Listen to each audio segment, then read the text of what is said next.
Hi everyone, it's Karl again with Remax West. I'm here with Farah Dhalla-Singh, a professional stager and the owner of ALT Staging. I'm so thrilled to have her on today. We're going to be discussing the art of staging and how it can help sellers to maximize their home value and get their property sold quickly. Farah has helped many sellers to make their home irresistible to buyers. Welcome, Farah. That's such a great intro. Thank you so much, Karl. I appreciate it. You're very welcome. Can you tell us how you got into staging in your journey? I've always had a passion for interior design, so I always dabbled in it as a side hobby while I pursued a career in journalism. But after having my first child, thought I want to be home more, so I want to leave my full-time career and do this side hobby. But little did I know that that side hobby would then, become what it is today, which is us staging and designing 50 to 60 projects a month. Wow, 50 to 60 products a month. That's awesome. Thank you. So, for our audience, what exactly is staging and why is it important in today's market? So staging is marketing. Staging is marketing your home to sell for the best possible value in as little time as possible. And it's more important now than ever because the climate that we're in, there is multiple homes for sale. So buyers can be very selective. So you want your house to stand out amongst the rest that's out there. So you should invest in staging. Okay. So how is it different than decorating a home? Decorating is decorating for the homeowner. Okay. It's a more personalized approach to design. Whereas staging, you're marketing for the home buyer. All right. So the homeowner really has nothing to do with how the home should look.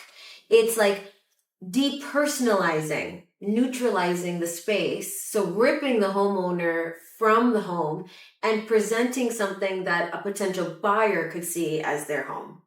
Understood. I think that is actually one of the most profound definitions of staging I've ever heard. Staging is marketing. A Marketing. lot of sellers don't view it that way, Mhm. but that's absolutely right. But what is one of the biggest misconceptions about staging? That it's a cost as opposed to an investment. People who consider staging as a cost don't quite understand that their home is their biggest asset. So let's put it in the framework of, say it's a business that you are trying to sell. In every business, you allocate marketing dollars towards the business. Right. My business, your business, we all spend marketing dollars. My equation for this successful business to sell is allocate at least 1% of the value of the property, the value of your business, the value of your greatest asset. Call it a $2 million asset. If you take 1% of $2 million, that's about $20,000 to market to sell. That can include cleaning, painting, furniture rentals, photography. But that's usually standard when it comes to any kind of investment Right. towards, making a profit. Mm-hmm. Perfect. So it's investing over cost. Correct. That's the approach. Absolutely. You had mentioned that when staging a home, it's really to appeal to the buyer, and you showed how that's different than decorating. So, how does staging impact the emotional appeal of a home? Well, as you know best, Cara, when people are buying a home, if they're not emotionally connected to it, they're definitely not going to pay the highest price for it. If you're able to sell a home to a client who can visualize themselves living there, growing up there, raising their kids there, watching a football game there, that will help the buyer want to spend the most amount possible on that home because it's not just a transaction. Buying a home requires psychological sales techniques in order to garner the highest price, right? Because people buy with not just their eyes, but how they're feeling. And so with staging, we make sure we hit on all sensory, techniques: visual, smell, auditory. These are Wow. ways, yeah, these are ways that we can make a lasting impression with the buyer. Auditory. Mm-hmm. How so?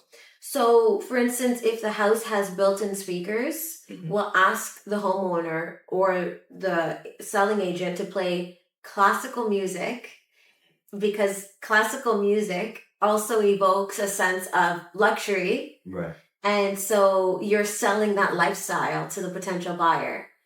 So you're not just showcasing that feature, but in their minds, they feel very elevated walking into a home where you're listening to Beethoven. Right, right. Right? So that's what I mean by auditory. Understood. So far, again, I've been in business for around 9 years as well, and I've worked with many stagers, right? But your knowledge of staging seems to be rather profound and expansive. Thank you. How have you developed that? I mean, I take a keen interest in what I do, no matter what it is. I just feel like I'm that kind of person. Like, I heard this saying, how you do anything is how you do everything. So even if I'm in the back and I'm packing and I'm like folding towels, it's done to the best of my ability. It's just something that I think, you develop a good habit, and I try to teach everyone around me to think like that.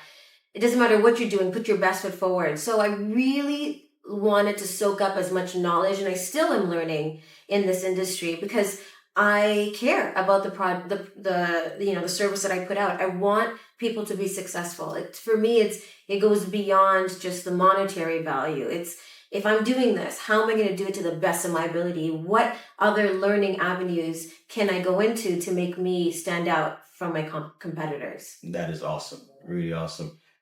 Can you share any stories where you have experienced, you've staged a client's home and then they got the maximum value for it? I can share a story. Just today, we're destaging for a lovely couple who is in the condo market, an older building, and there hasn't been a lot of sales in the condo market right now. And he sat me down with his wife and he said, look, we can stay here if we don't get our value. And I said, if you're trying to maximize value right now, yes, staging is important, but it's not like, condos are flying off, the shelf. Like, you have to consider that there's lots of inventory. But he sold in 2 days. Wow. He painted, updated light fixtures, rearranged the furniture like we'd asked. He had also gone ahead and installed a bit of backsplash that we recommended, which is this subway tile, very inexpensive, from Home Depot. He laid new floors in his kitchen, so he put the work in. And I think sellers need to understand there is elbow grease involved in selling real estate. It's not just sign on the lawn and buyers are knocking on your door. It's so much more effort now than I think I've ever seen in my time in the industry. Absolutely. A few years ago, that might work. You put the sign in the ground, and then your agent's getting calls. But now, like you mentioned, you're gonna have to put in the work for sure. And when you're working with the right agent and stager, they're gonna take care of that for you as well. That's right. And they have to be realistic with the value of their home today. Absolutely. Very good. So, because of the economy is a little bit slower now, a lot of people have tight budgets. So, like, what is the first room, or what rooms should a seller really stage in order to get the maximum value with the tight budget? Every house is different, so it's hard for me to just say this or that.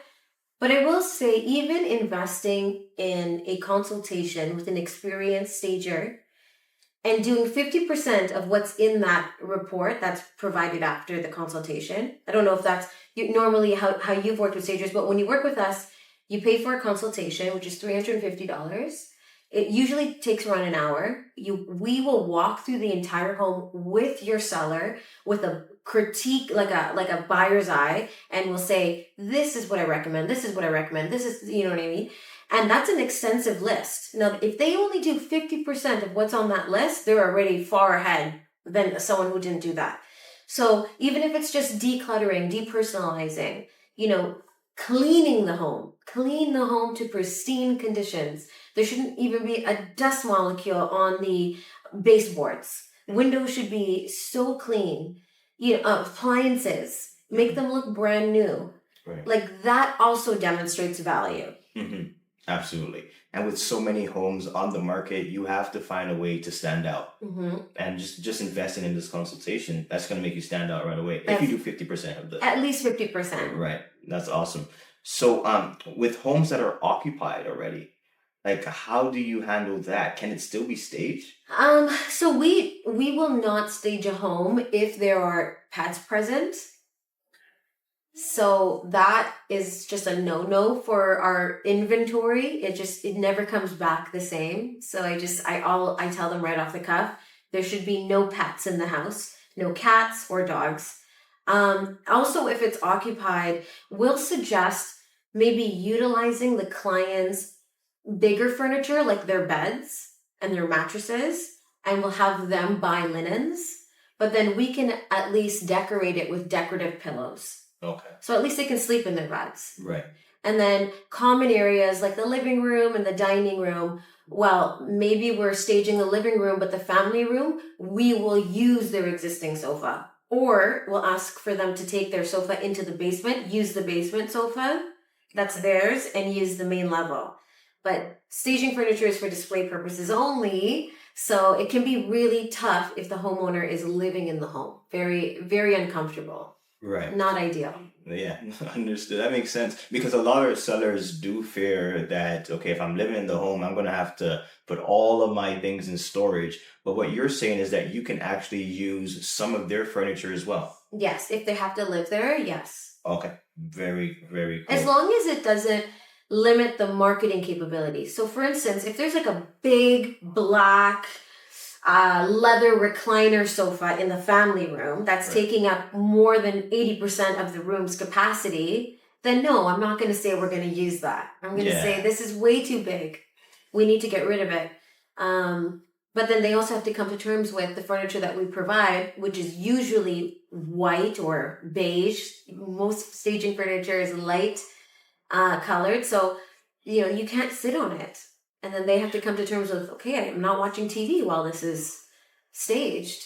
Puts a little bit of pressure on them too. I do find that sellers need to have some skin in the game. So it helps them make a decision quicker if you're presenting them an offer. Right. Yeah, that's actually a really good point. So what should sellers absolutely remove while their home is being staged or before their home goes on the market? Family photos, religious ornaments, vacation memorabilia, personal items. Depersonalize. Take yourself out of the home. You're not living in it anymore. Right. A good client for a realtor, I think, is one that says, here's my keys, do what you will. It's in your hands now. Agreed. Absolutely. Again, we know there's great emotional attachment to the home, but when you're selling it, you kind of have to detach from that. You must. Yeah. Yeah. I know you mentioned the consultation in the beginning. What's the whole process for your staging? So for an occupied home, we'd recommend the consultation where we walk through room by room, make recommendations. However, if the property is vacant, you can simply send us a floor plan and photographs on email, and we can provide a quote that way free of charge. Okay. Yeah, so if it's vacant, and even if it's a dated vacant home, we could still say, this is the color to use. This is what I would recommend for lighting, things like that. But once you receive the quote, it's ultimately, if you agree on our proposal, then you would pay upfront for the first 30 days. And then we would schedule the stage it all in one day. Hopefully it sells within the month. We come back and we de-stage. Okay, that's great. And within the staging process, do you follow trends or do you typically stick with a timeless look? We try to follow what the house needs. Not every house is the same. So thankfully, we own all of our own furniture. And over the year, I've been able to accumulate different styles. So if we're in a more traditional home that has a lot more character, think of millwork, darker floors, older neighborhood, appealing to an older demographic that would appreciate this type of home, you really can't bring in anything ultra modern or sleek because then it would make the house look even more traditional. Right. So we like to stick to, furniture that doesn't have any metal to it. Mhm. Maybe just a fabric, something that's clean, something that's ivory in color that can be used over and over again. Artwork too needs to be very timeless, is a good word, classic. But if we're in a modern home, you can't bring in like tufted chairs. Everything has to be, streamlined. So it really depends on the house. And then if the house is modern, then it's likely following trends right now, which is organic and light and color. So then we can bring in the trendy furniture. Right. Depends on the house. Got you. Farah, can you elaborate on the fact you said that you own your furniture? I've worked with stagers that own their furniture, some that rent their furniture. What is the benefit of the stager that someone is working with owning the furniture? Well, we can offer more incentives with the rental agreement. So if you are a staging company that is owing another rental company rentals on a month-to-month basis, then you really can't offer like a 6-month term to your client without them paying for it. Right. Whereas we, depending on how the market is going, we can sympathize with our clients and say, you know what? And I just did this the other day. She was like, this is not sure if it's going to sell in the first month. So I gave her a second month. And I can do that. Right. So I think it helps. Also, if you're in a predicament where you have planned a sofa to go into someone's house, but the door frame, for instance, is too small, I could quickly go back, switch that out without the seller or you even knowing about it, because I have a wide variety of other options available to me. So it makes just the execution more seamless. Got you. And I want to be clear with our audience. Farah, you have a really established company. You have staff and a good amount of staff working with you as well. And you do work on a lot of luxury homes. I just want to let our audience know as well. You do still do smaller condos and everything like that, yes. right? You just not one particular asset class. No, not at all. I think what makes us different is the fact that we can handle the scope of work for luxury homes. I don't think a lot of staging companies have that, those resources. So the reason why I promote those the most is because, one, they're beautiful, and because it's very hard to pull off. But don't get me wrong, I staged myself a 1-bedroom, 500 square foot condo the other day, and I very much enjoy doing those as well. Awesome. Absolutely. So, how do you balance creating a neutral space while keeping it warm and inviting? So that's a really good question. You have to think about the different textures that you're putting into a space. So, for instance, the carpet. We like to use knitted carpets because they feel and look a little bit more luxe and warmer. We use candles, we use books, we use artwork that may, have a lake or some sort of serenity surrounding it. We use signs that say welcome home. We will create, like in the kitchen, as opposed to just putting San Pellegrino bottles in the kitchen like most stagers do, we'll create like a baking corner where we'll have like cookbooks and measuring cups and like a jar of flour, right? So it's like trying to create a memory that hasn't existed yet for the buyer, but something that they could be like, oh my God, I can bake here with my little ones. Mm-hmm. Or if we're upstairs in the rooms, in the bedrooms, sure, we'll do a neutral palette for the primary. But if there's like 2 or 3 other bedrooms, we'll cater one for a little boy. What if there's a son? Or we'll cater a nursery. What if the parents are thinking of growing their family? And we'll cater the other one for a girl's room. So if you can think about a family looking at a home and there's like a little girl there, she's racing to that room like, Mommy, this will be my room. Those are the conversations that you would hope would happen during a showing. Right. And so that's how we're creating that connection and keeping it warm and put together without it just being all, monochromatic. You're right. And you just mentioned, I think this is so valuable, that you're creating a memory. And like we mentioned before, with so many houses on the market, Mm-hmm. like I'm showing to one client, I might show 4 or 5 houses in that particular day.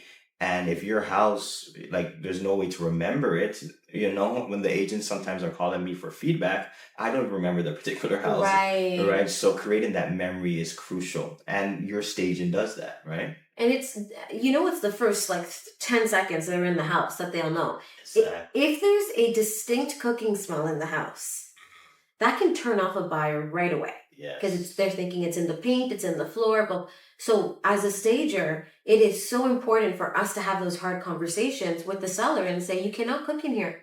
There's a strong cooking smell that will completely make a potential buyer not even walk through the rooms. Right. It's a tough it's a tough conversation for a realtor to have, but it's Yeah. not a tough conversation for a professional stager to have. Got you. So let's seeing that we're on that, let's talk about psychology for a bit. So what are some colors or design elements that really resonate with buyers at the moment? Well, I've always resonated with the color blue. So blue is like it's a cool tone. So on that same level, grays are considered cooler as opposed to beige and gold, which is warmer. But if we were, say, by a lake, an Oakville property, and we really want to capitalize on its location or proximity to the lake, we'll throw blue in there because we're trying to create a serene, calm environment. If we're surrounded by like greenery, like we just did one in Rosedale where the backyard was completely covered with these huge trees, and so then we'll put like sage green, forest green, which also provides this like trust component, like this comfort, this like cleanliness, healthy well-being. So that's what those colors elicit. Then if we're doing, say, red, which I have done in a few homes, red for the Asian community symbolizes wealth and prosperity.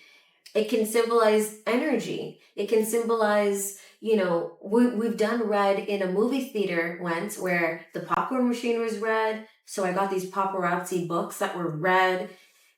So, I mean, there's so many ways that you can use color to your advantage, but we can't go off on a tangent and just start throwing colors in every room. Like, I say to the designers all the time, I say, there has to be a reason why you're picking this. Mm-hmm. You're not just putting it together because it looks nice. Right. That's not enough. That's what most people do, right? It's not enough. Yeah. It's not. It looks staged. Mm-hmm. But when it's thoughtfully created, and I think that's why we have an advantage, then it makes a bigger lasting impact. Okay. Sorry, you said it looks staged. So is one of your goals during the staging process is at the end of the day it really doesn't look staged? It's hard not for it not to look staged, right. But we try our hardest to almost make it feel like the buyer thinks, is this how the seller lives? Because it's so full of elements. Like, we don't just put a sofa in an area rug and a carpet. There's lamps, artwork, coffee table accessories, ottomans, pillows, throws. Like, it's full. It feels very lived in, and it's not sparse. Gotcha. I think our staging does that. If there's a dead space in a house, like, we need to give purpose to it. I don't want buyers guessing. Like, what do you do with this space? Right. We take the guessing work out. Mm-hmm. Mm-hmm. Okay, that's great. And we're talking about the inside of the house, but how important is curb appeal? Everything. Everything. First impression of the house is outside. So in all of our staging reports, we recommend painting the door fresh, or at least cleaning the front door, making sure all the hardware is working and super clean, no creaks when you open the door. Think about all the cobwebs that might be, accumulated over the winter months in every corner. Spray it, make it feel fresh. New welcome mat, frame the door with fresh planters. Okay. These are all ways that you're already, like, the buyer is excited now to see what's inside. Right. Even if you don't have interlock on the driveway, but if you can seal it, okay, with like a brand new black, shiny driveway, that too. Don't ever park your cars. Absolutely. Yeah, you want the buyer to park right up there. Exactly. Garage doors, windows. Like, I spend a good 15 minutes before I even enter the consultation assessing the outside. Yeah, that's so important. A lot of people overlook that. Is there a particular golden rule you have for staging that works most of the time? There's so many golden rules. And you have communicated quite a bit of them actually. A So golden rule in staging, I would say, I want to say something, but I don't want to sound arrogant. Golden rule is hire ALT interiors and we'll help you sell your home. No, I think the golden rule that sellers need to get behind is the minute you put your house on the market, it is no longer yours. So if you're working with a professional and you trust this professional, let them market your house. Like, don't dictate the color decisions, the layout. We know what we're doing. Trust us, and and we'll see it through with you. got you. That's great. Is virtual staging an alternative to traditional staging?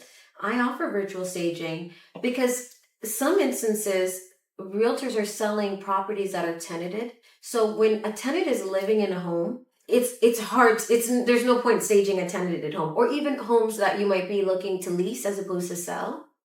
So our virtual staging allows us to remove existing furniture that's in the photo and insert new furniture. So that way we're still being able to market the photos online so they'll stand out to buyers and you'll increase your showing capability. The issue with virtual staging versus physical staging, Karl, is virtual staging will get you to the door, but it's physical staging that seals the deal. That's a good way of putting it. Yeah. Right. And I imagine that virtual staging is a fraction of the cost. Oh, that's why a lot of people are going with it as well. Drop in the bucket. Yeah. Virtual staging image is roughly $95. Okay. That's not bad at all. Versus like staging a whole room, which is around $1,000 to $1,500. Got you.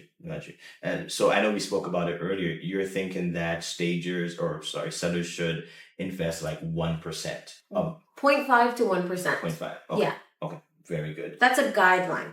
Okay. Do you mind sharing one of the most challenging jobs you've ever done? Staging jobs? Challenging. I mean, everything. Can you imagine I asked you that question as a realtor? It's a challenge every day. Right.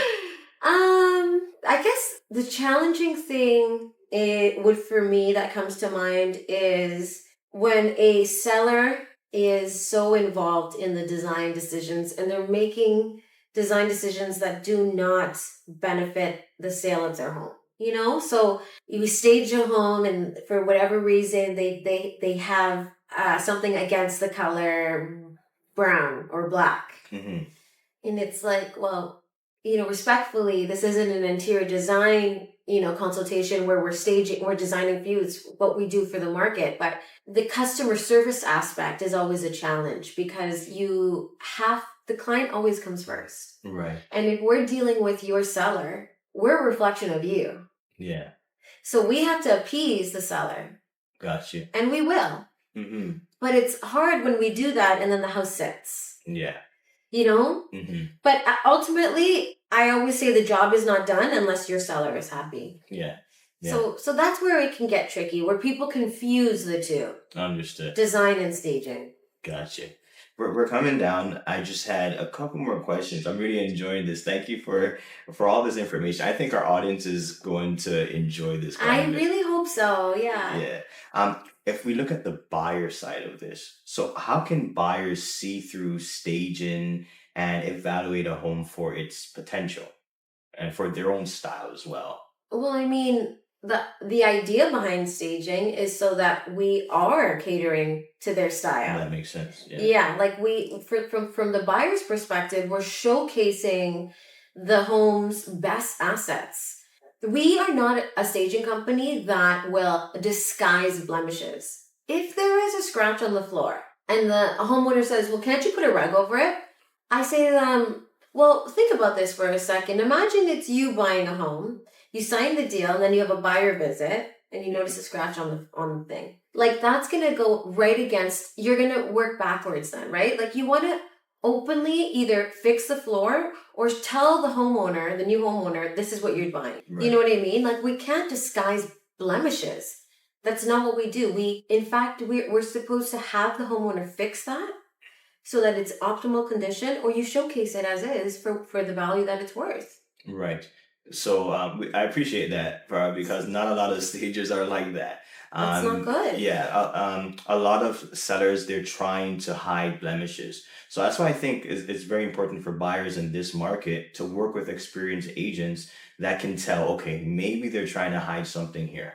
Yeah. Yeah. I mean, wouldn't it come back to bite you in the butt? Like at the inspection time or at any point in the realtor journey? Like, Yeah, it can. it can. Yeah, that's why we always advocate for an inspection, Yes. right? So that we can see these things afterward. Right. Absolutely. So last question, or second last question. Mhm. What's one piece of advice you would give to a seller before putting their home on the market? One piece of advice: Yes. work with an experienced staging professional and realtor. I think a lot of sellers, especially in a market like we're in right now, where it looks like things are not selling and people are really clenching their wallets, there's a big difference between cost and value. So there's definitely stagers that charge less than I do. But can they deliver the same results? I don't think so. I think you get what you pay for. So get a few quotes, look at everyone's profile, look at their, reviews, speak to their references, have them show you what they staged to sold in the last week, and then make your decision. Yeah, that's a good way of choosing for sure. Very good. So again, this has been amazing. Where can our audience reach you? altinteriors.ca. That's our website. Awesome. Thanks again. We really appreciate Thank you it. so much, Carl. I appreciate your time. Awesome. All right. So look out for more videos. If you want to reach out to Farah, she does an amazing job. She's going to help your home get sold for top dollar. Thanks again for watching. Take care.